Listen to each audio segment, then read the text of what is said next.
세상에 떠도는 기묘한 괴담들. 첫 번째 이야기, 경기도 포천의 군부대에서 실제로 겪었던 실화괴담. 나는 포천 길명리에 있는 부대에서 군생활을 했다.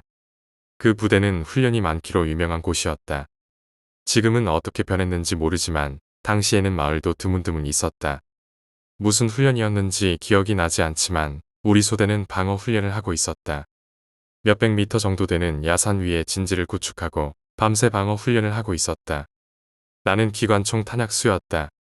밤 12시 안팎의 시간이었고 군대 고참이 나에게 마을로 내려가 라면을 사오고 김치도 얻어오라고 시켰다. 훈련 나가면 을에 있는 일상이다. 또한 훈련 중 가장 즐거운 시간이기도 하다. 밤을 홀짝 새야 하는 훈련이지만 특별히 대항군이 쳐들어오는 훈련도 아니기에 우리는 화기애애한 분위기에서 훈련을 즐기고 있었다. 그냥 그렇게 진지를 구축하고 밤만 새면 끝나는 훈련이다. 나는 고참이 시키는 대로 반합을 하나 들고 산을 내려갔다. 군대 생활을 해보신 분들은 알겠지만 불빛 하나 없는 밤의 달빛은 정말 밝게 느껴진다. 달빛으로 그림자가 생긴다는 것도 군대에서 처음 알았다. 산을 내려가는 길은 즐거웠다. 아니, 그냥 평범한 일상이었다. 늘 하던 일이었다. 주변에는 오래된 무덤들이 있었고 산을 거의 내려온 지점에는 동네 상려집이 있었지만 별로 무섭지 않았다. 사회에서는 대낮에도 멀리 상려집이 보이면 소름이 돋았지만 역시 군대라는 환경은 사람을 담력 있게 만든다. 나는 가볍게 콧노래를 부르며 내려갔다. 이윽고 멀리 마을 초입을 알리는 작은 다리가 보였고 다리를 건너니 20여 가구의 마을에 들어섰다. 군데군데 백열전구 방범 등이 있었다. 이제 여기서 가게를 찾아야 했다. 지금은 모르겠지만 당시 시골 작은 마을에서는 가게를 한 달에 한 번씩 돌아가며 맡아 열기도 했다.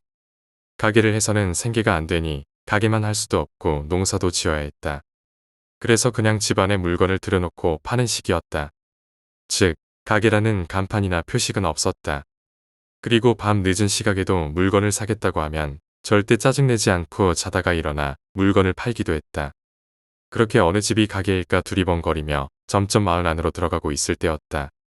저 멀리서 한 남자가 서 있는 것이 보였다.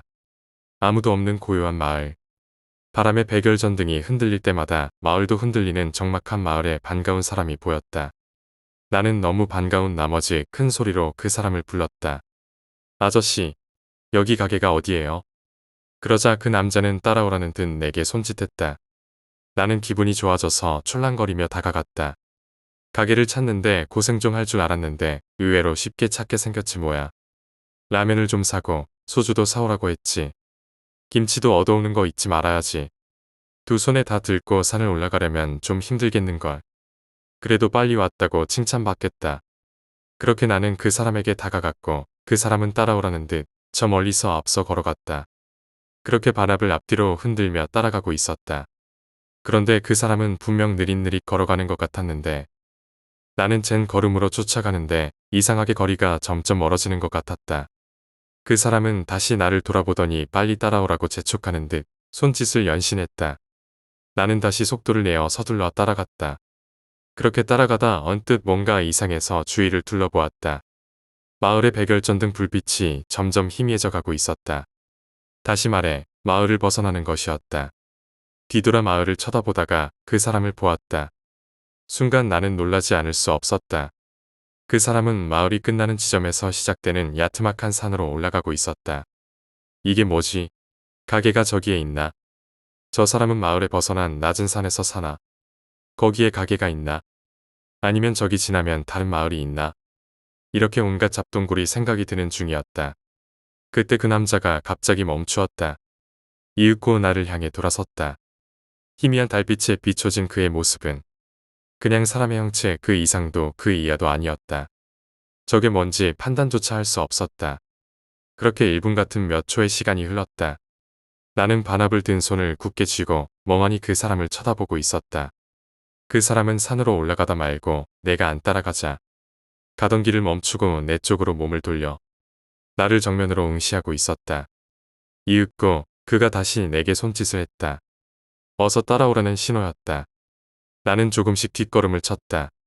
저게 뭔지 모르겠지만 저기에 가게가 있는지 모르겠지만 가면 안 될 것 같았다. 그때였다. 그 남자가 웃는 게 보였다. 달빛에 비춰진 그의 얼굴. 분명 웃는 게 분명했다. 그러더니 갑자기 그 남자가 내게로 뛰어오기 시작했다. 나는 비명을 지르고 오던 길로 전속력으로 달아났다. 정말 미치도록 뛰었다. 반합을 꼭 쥐고 정말 미치도록 뛰었다. 뛰면서 뒤를 보니 그 사람은 보이지 않았다. 그렇게 산을 한 다름에 뛰어올라 진지로 돌아갔다. 땀에 흠뻑 젖어 미친 듯이 뛰어올라 온 나를 보고 모두 놀랐다. 처음에는 라면을 안 사왔다고 몇몇 고참이 타박을 했지만 자초지정을 설명하자 모두들 말이 없어졌다. 우리 모두는 각자 진지로 다시 들어갔다. 그리고 해가 밝을 때까지 정말 아무도 한마디도 숨소리도 못 내고 그렇게 있어야 했다. 그것이 뭐였을까? 두 번째 이야기, 현관문을 흔드는 저승사자. 2007년 겨울 12월 말쯤이었습니다. 저희 집은 주말마다 부모님이 농장을 하시는 친척 집에 가서 일을 도와드리기 때문에 주말은 항상 저와 제 동생 단둘이 집을 지키고 있었습니다. 토요일에서 일요일로 넘어가는 새벽. 다음 날이 일요일이기 때문에 늦게까지 컴퓨터를 하고 있었지만 낮에 약속이 있었기 때문에 슬슬 그만하고 잘 생각에 컴퓨터를 끄고 현관문을 잠근 걸 확인했습니다. 일반 주택이어서 현관문을 잠그지 않으면 바로 외부에 노출되는 터라 주말이면 더 신경 쓰고 합니다. 시간은 대충 2시 좀 넘어서 2시 반쯤이었던 것 같습니다. 현관문을 잠근 것을 확인하고 방에 들어가려던 제 눈에 현관에 불이 들어오는 것이 보였습니다. 보통 누가 가까이 가면 작동되는 센서형 전등이었는데 근래 조금 고장난 건지 사람이 가까이 가도 불이 잘 켜지지 않는 경우가 많아서 그러려니 하고 방에 들어가려고 했는데 현관문이 금방이라도 열릴 듯 덜컹거리는 것이었습니다. 잠긴 문을 열려는 듯 현관 손잡이를 잡아당기는 소리가 계속 들렸습니다. 예전에 도둑이 들 뻔한 일이 있었기에 조금 무섭긴 했지만 누구세요? 하고 말했습니다. 제 목소리가 밖에까지 들린 건지 잠깐 덜컹거리는 소리는 멈추었습니다만 다시 덜컹거렸습니다. 저는 강도인가 싶어 창문을 제대로 잠갔는지 확인하고 신고하기 전에 가세요. 하고 현관을 향해 소리쳤습니다. 그 덜컹거리는 소리는 제가 누구냐고 한 후에도 몇 번 더 들리더니 문이 안 열려서 포기한 듯 잠잠해지고 더 이상 들리지 않았습니다. 경찰에 신고를 해야 하나 고민이 들었는데 소리가 들리지 않는 것만으로 조금 안심이 되어서 신고까지는 하지 않았습니다. 다른 옆집 사람이 술에 취해 잘못 찾아왔던 것일 수도 있다는 생각을 하니 그랬던 것 같습니다. 그래서 진정한 후에 방에 누웠는데 갑자기 어떤 사실이 생각나면서 무서워지더라고요. 현관 앞에 자갈 소리가 한 번도 들리지 않았다는 사실이요. 저희 집은 과거 도둑이 들 뻔한 일이 있어서 대문에서 현관까지 자갈을 깔아놨는데요. 그 덕분에 누가 대문에서 현관까지 올 때 자갈 소리로 누가 오는 걸 알 수 있었습니다.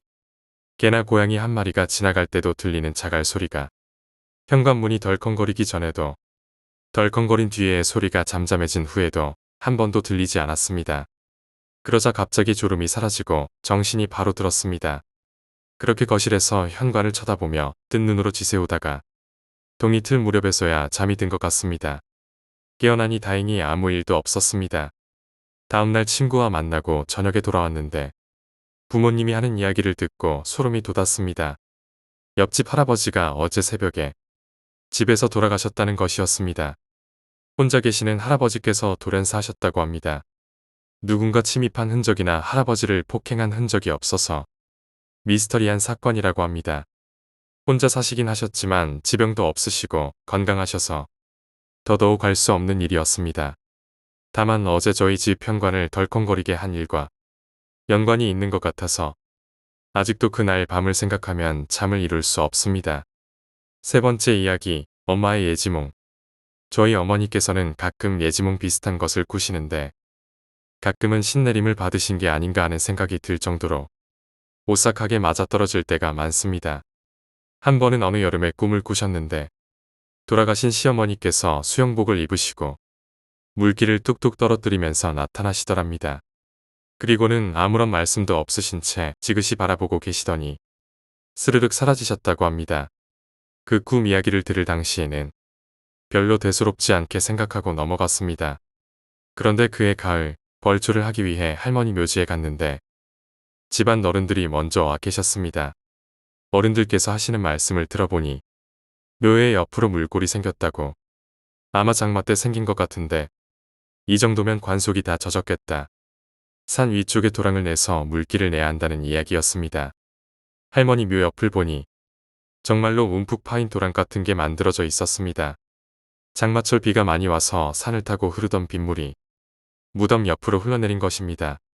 그 순간 떠오르는 어머니의 꿈. 정말로 신기하면서도 오싹하더군요. 그런 어머니의 영향인지 저 역시 가끔 예지몽을 꾸기도 합니다. 한 번은 꿈에서 아랫니가 하나 부러졌습니다. 앞니 바로 왼쪽 옆에 아랫니가 똑하고 반이 부러져서 입안을 굴러다니는데 이상하게 이걸 뱉으면 안 될 것 같은 기분이 들더군요. 그 상태로 꿈속 여기저곳을 돌아다니며 여러 가지 꿈을 꾸는데 부러진 이는 계속 입에 문채였습니다. 꿈에서 깬 뒤에 아차 싶었던 게 이가 빠지는 꿈이 굉장히 나쁜 꿈이기 때문이었습니다. 윗니가 빠지면 집안의 남자들, 아랫니가 빠지면 집안의 여자 중 누군가에게 변고가 생긴다고 합니다. 그래도 반만 부러졌고 뱉지 않고 물고 있었으니 괜찮을지도 모르겠다고 생각하고 넘어갔는데 그날 오후 누나가 기침 때문에 간 병원에서 폐결핵 초기 진단을 받았습니다. 다행히도 약을 몇 달 먹으면 완치된다고 합니다. 약을 꾸준히 먹은 지금은 완치 판정을 받은 상태입니다. 그 후로 저는 누나에게 가끔 농담으로 내가 그 이빨 뱉었으면 큰일 났을 거라고. 누나는 나한테 고마워해야 한다라며 장난을 치기도 합니다. 네 번째 이야기, 여행가서 생겼던 일. 오래전 겨울에 아는 언니들과 저까지 셋이 기차로 태백 눈꽃 축제를 가려고 여행을 준비했습니다. 전주에서 출발하는 거라 워낙 멀어서 일단 대전에서 하루 자고 다음날 새벽에 일찍 태백으로 출발하려고 계획했어요. 문제는 저희가 준비를 제대로 하지 않아서 대전에서 하루 묵을 곳도 예약하지 않았던 것입니다. 출발해서야 생각나더군요.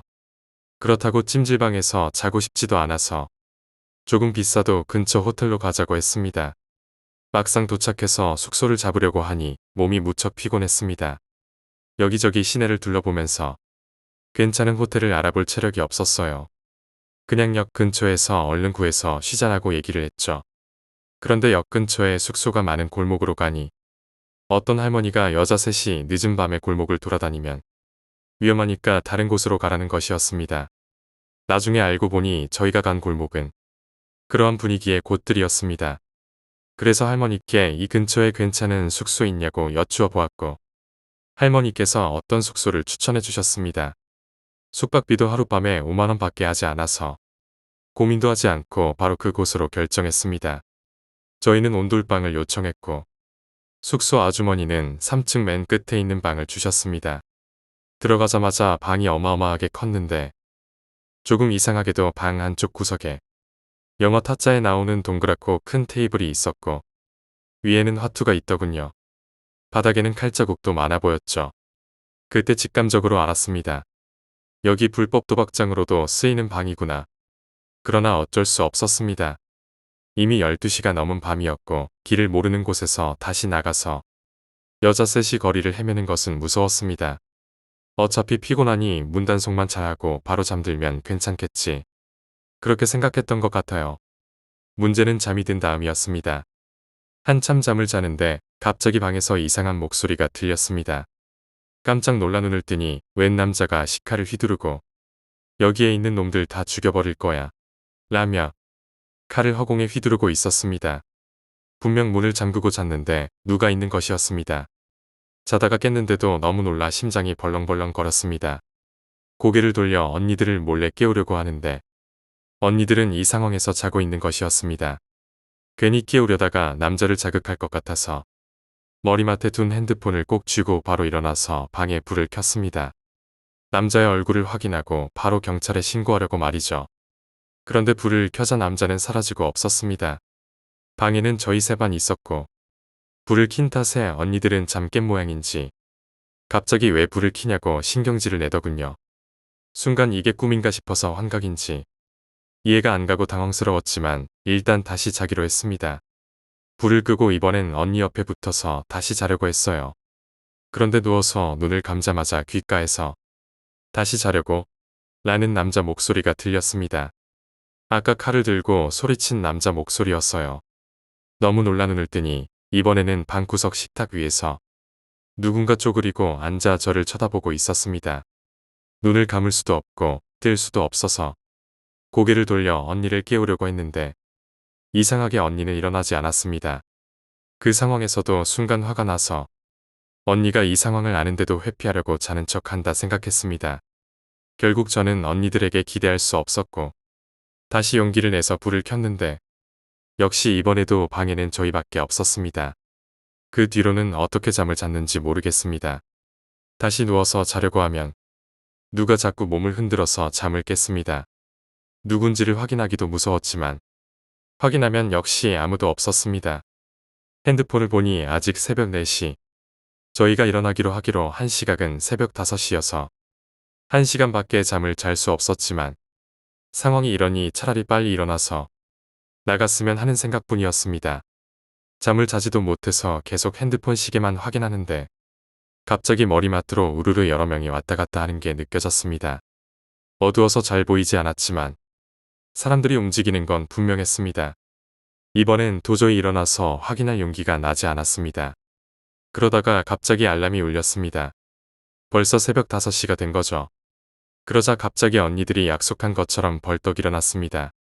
언니들과 오래 알고 지내서 절대 제 시간에 일어날 사람들이 아닌데 사실 5시도 알람 후에 민기적거리는 시간까지 생각해서 설정한 기상 시각이었습니다. 저희는 바로 씻고 나왔는데 그 숙소에서 나오자마자 한 언니가 이상한 꿈을 꿨다고 말했습니다. 언니가 한참 자고 있는데 갑자기 방문이 열리면서 주인 아주머니가 여자들 8명을 데리고 와서 저희 방 화장실에서 샤워를 하게 하더랍니다. 한 명씩 돌아가면서 샤워를 할 동안 여자들은 돌아다니면서 저희를 쳐다보는데 언니는 괜히 눈을 떴다가 그 여자들이랑 눈이 마주쳤던 모양입니다. 너무 기이한 상황에서 다시 눈을 감고 그 사람이 나갈 때까지 자는 척하며 참다가 알람 소리에 바로 꿈에서 깨어난 그런 꿈이었다고 하네요. 제가 새벽에 겪은 일과 너무 유사한 꿈이었습니다. 일어나서 언니들에게 새벽에 겪은 일을 아직 얘기하지 않았는데 언니가 꾼 꿈과 너무 비슷했습니다. 다행히도 그곳으로 떠나 여행지에 도착해서는 그런 일이 없었습니다. 그렇지만 그 후에도 여행을 갈 때면 꼭 숙소를 예약해서 아무 곳이나 가지 않게 되더군요. 5번째 이야기, 원한. 제가 다닌 고등학교는 스쿨버스가 많은 편이었는데 그중 6번 버스는 운행을 안 하고 교내 뒤쪽에 주차되어 있었습니다. 그런데 6번 버스가 운행을 안 하는 건 2년 전인가 한 선배가 6번 버스를 타고 등교를 하고 버스에서 내려서 학교 앞 횡단보도를 건너다가 트럭에 깔려 죽어서 라는 소문이 들리더군요. 그때까지만 해도 학교에 흔히 있는 괴담인 줄 알았습니다. 그 후 방학이 끝나고 2학기가 시작된 첫날 스쿨버스를 기다리는데 6번 버스가 오더군요. 좀 찝찝했지만 친구들과 버스를 탔습니다. 그렇게 버스를 타고 10분 정도 지났을까 발밑이 이상하게 춥게 느껴지더군요. 고개를 숙여 발밑을 보니 뭔가가 꿈틀거리며 제 발밑을 지나가고 있었습니다. 뭐랄까 투명한 안개가 무슨 아메바처럼 요상한 형태로 꿈틀대며 바닥을 기어가고 있었는데 자세히 보니까 마치 사람이 녹아있는 형태와 비슷했습니다. 게다가 뭔가 웃는 듯하면서도 혼자서 뭐라고 중얼거리는 소리가 들려와서 기분이 엄청 나빠지더군요. 거의 1년 만에 이상한 걸 보게 된지라 기분이 안 좋고 구역질까지 날 정도로 속이 안 좋았습니다. 게다가 버스 전체에 이유 모를 아기가 같은 게 느껴져서 빨리 내리고 싶은 마음만 들었습니다. 그렇게 기어다니던 영체는 어느 한 곳으로 가더니 앉아서 자고 있는 3학년 선배의 발밑에서 멈추었죠. 그리고 마치 뱀과 같은 형태로 변해 그 선배의 다리를 통해 조금씩 기어 올라가는 겁니다. 계속 이상한 웃음소리와 알 수 없는 말소리 비슷한 게 들려오고 전 고개만 숙인 채 빨리 학교에 도착하기만 빌었습니다. 겨우 학교에 도착하자 서둘러 버스에서 내려서 학교 앞 도로에 있는 횡단보도를 건너기 위해 신호를 기다렸습니다. 기다리면서 슬쩍 고개를 돌리니 아까 그 선배도 하품을 하며 서 있었는데 그의 머리 위로 아까 그 영체가 꿈틀대며 있는 겁니다. 저도 모르게 불안한 기분이 들어서 말이라도 걸어보려고 하는데 신호등이 녹색으로 바뀌면서 학생들이 신호등을 건너기 시작했습니다. 저희가 다 건너자 신호등이 다시 빨간색으로 바뀌고 친구들은 서둘러 학교 건물로 향했습니다. 저도 반쯤 안심하며 학교를 향하다 다시 그 선배를 쳐다봤는데 그 순간 그 선배가 어딘가로 뛰어드는 겁니다. 순간 달려가 그 선배를 잡았는데 뭔가 둔탁한 충격에 몇 미터를 튕겨서 나가 떨어졌습니다. 그 충격에 잠깐 정신을 놓았다가 정신을 차리니 저는 도로에 쓰러져 있고 제 눈앞에는 선배의 머리가 굴러다니고 있었습니다. 놀라서 아픈 것도 있고 말도 못하고 있는데 순간 피투성이가 된 선배의 목이 절 쳐다보더니 씩 웃더군요. 놀라서 다시 쳐다봤는데 그때는 다시 일그러진 표정만 있었습니다. 그 후 학교 선생님들이 오고 전 구급차에 실려갔습니다. 나중에 친구들한테 들어보니 신호가 바뀌고 트럭이 오는데 그 선배가 갑자기 트럭으로 뛰어들고 제가 선배를 붙잡고 같이 뛰어들었다는 겁니다. 트럭이 급정거를 했지만 선배는 그대로 트럭에 깔렸고 저는 트럭에 부딪혀서 저만치 나가 떨어졌다는군요. 그 후 몇 개월간 병원에 있었습니다. 나중 얘기를 들으니 6번 버스에 대한 소문은 사실이었고 2년 전에 트럭에 깔려 죽은 선배가 죽은 이유가 이번에 죽은 선배와 말다툼하다 홧김에 밀어서서였다는군요. 확실한 건 아닙니다. 그렇게 됐으면 조사를 받았을 텐데 말이죠. 그 후 6번 버스는 폐차되었습니다. 6번째 이야기, 시골 폐가의 귀신이 날 괴롭혔던 걸까? 우리 집은 큰 집이 천안이었어. 그래서 매년 추석 때, 그리고 설날에 항상 천안으로 내려갔어. 아버지가 곧 도착했다라고 이야기하실 때 창밖을 보면 사람들이 북적북적한데 점점 큰 집으로 갈수록 시골틱해지는 그런 동네였어. 창밖으로 논밭이 보이고 뭔가 구릿한 냄새가 날 때쯤이면 도착했구나 하게 되는 동네였지. 어렸을 때는 그냥 시골이구나 하는 느낌밖에 없었어. 큰 집에 도착하면 일단 짐을 풀고 음식하는 걸 돕고 사촌들이랑 마당에서 신나게 뛰어놀다 보면 해가 졌지.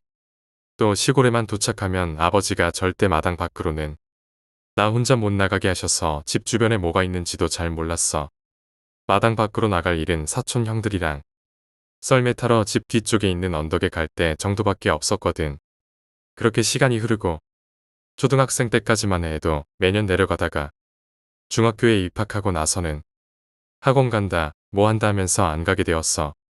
그리고 고등학교에 입학한 해 가을 오랜만에 시골에 내려가게 되었지. 오랜만에 내려가니 사촌 형들은 군대 가고 취직하고 누나들은 이미 클 때 로 커서 잘 안 내려오고 애는 나 혼자의 전부 어른들만 있어서 엄청 심심했지. 그런데 하나 좋았던 건 집 밖을 돌아다닐 수 있게 된 거야. 내가 나이도 먹었고 사촌 형과 누나들이 없으니 심부름 시킬 사람도 나밖에 없잖아. 그래서 추석에 내려가 있는 이틀 동안 큰 집 주변을 돌아다니면서 이런저런 구경을 했어. 그중 가장 인상 깊었던 건 큰 집에서 옆길로 들어가다 보면 있는 폐가였어. 첫 인상이 아직도 기억에 생생해.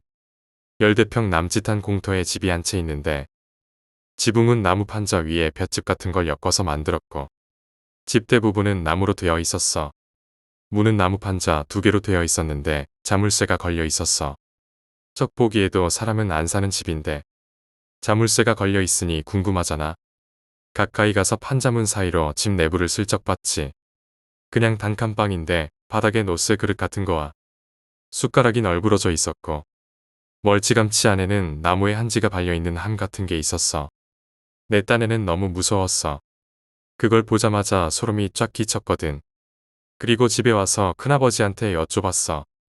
그러니까 큰아버지가 말씀하시길. 큰아버지는 어렸을 때라 자세한 건 모르는데 아주 옛날에 거기서 부부가 살다가 어느 날 떠났다는 거야. 자기들 땅에 지은 집도 아니고 그냥 주인 모를 땅에 멋대로 지은 집이라서 팔 생각도 안 하고 그냥 두고 떠난 것 같다고 하시더라고. 그렇게 몇십 년이 흐른 거래. 그 말을 듣고 그냥 폐가구나 하고 말았지. 그리고 몇 달 후 설날에 다시 큰 집에 내려가게 됐어. 당연히 또 나뿐이고 나는 심심했지. 그나마 다행이었던 건 겨울이었다는 거야. 겨울에는 큰 집 근처에 있는 언덕에서 썰매를 타고 놀 수 있었거든. 나무 판자랑 포대자루로 만든 눈썰매를 들고 언덕 쪽으로 갔어. 그런데 가는 길에 묘한 호기심이 발동했는데 바로 몇 달 전 봤던 폐가가 궁금했던 거야. 그래서 길을 많이 돌아가더라도 폐가 쪽으로 가기로 했지. 조금 걷다 보니 이전에 봤던 폐가에 도착했는데 눈은 새하얗게 쌓여있고 바람이 판자문을 흔드는 소리가 어찌나 스산하던지 저번처럼 안을 들여다볼 생각도 못하고 얼른 썰매를 들고 언덕 쪽으로 갔어. 그리고 바닥에 썰매를 놓고 앉았지. 그러니까 뒤에서 사촌 형이 밀어주는데 추억이 새록새록 떠오르더라고. 어렸을 때도 사촌 형이 항상 밀어줬는데 그런데 뭔가 이상한 거야. 사촌 형은 없잖아. 나 혼자 올라왔고 밀어줄 사람도 없고 나 혼자 발로 굴러 썰매를 밀었어야 하는데 대체 나를 누가 밀었지? 소름이 쫙 돋으면서 헐레벌떡 뛰어서 큰 집으로 돌아왔어. 내가 너무 놀라서 말도 못하니까 아빠가 무슨 일이냐고 이야기 좀 해보라고 물으셨어. 내가 썰매를 타려고 했는데 뒤에서 누가 밀었다. 이런 식으로 횡설수설 이야기를 했지. 그러니까 그냥 웃으시고 그러냐? 하시면서 가서 밤이나 좀 까라고 하시더라고. 나는 너무 무서워서 도대체 무슨 일인지 상황 파악도 안 되었고 손은 떨리고 밤을 까려고 칼을 쥐어도 밤을 깔 수가 없는 거야. 시골에 있는 동안 내내 그 생각만 나고 밥도 잘 못 먹었어. 숟가락만 들면 오싹하고 소름이 돋았지. 그렇게 이틀을 지내다가 서울로 다시 올라오게 됐어.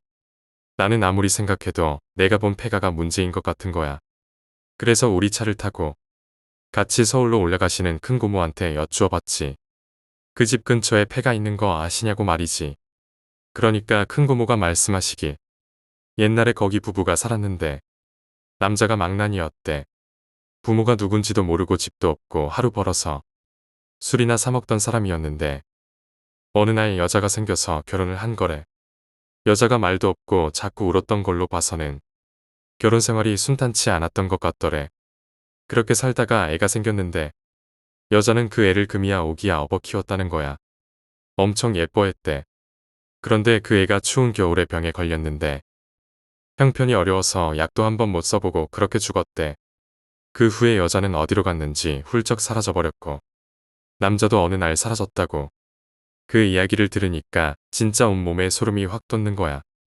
두피에서는 식은땀이 확 나면서 온몸에 피부에 닭살이 돋는 느낌이었어. 큰 집에 내려가더라도 다시는 그 폐가엔 가지 않겠노라고 다짐하면서 서울로 올라왔지. 그리고 다다음 날 아버지와 어머니는 출근하시고 나는 집에 혼자 있었어. 그런데 누가 현관문을 콩콩 두드리는 거야. 처음엔 게임하느라 못 느낀 정도로 작은 소리였는데 소리가 커지더니 점점 쾅쾅 하는 소리에 가까워졌어. 그제야 나는 집 밖에 누가 있다는 걸 알고 누구세요? 하고 물었지. 그러나 대답이 없어. 나는 뭔가 싶어서 인터폰으로 밖을 봤어. 분명 아무도 없어. 그런데 계속 문 두드리는 소리는 났지. 진짜 무서워서 울면서 엄마한테 전화해서 여기 이상해. 밖에 아무도 없는데 누가 문 두드린다고 이야기를 했지. 그러니까 엄마가 우리 집 2층에 사시던 할아버지한테 전화드려서 혹시 밑에 무슨 소리 나냐고 물어보셨는데 아무도 없고 아무 소리도 안 난다고 하셨대. 그리고 소리는 사라졌어. 나는 아직도 설날 때쯤이면 이 생각이 나. 썰매 탈 때 날 뒤에서 밀었던 건 대체 뭐고 우리 집 문을 그렇게 두드렸던 건 대체 뭔지 문을 두드렸던 게 사람이면 왜 초인종을 누르지 않고 문을 두드렸는지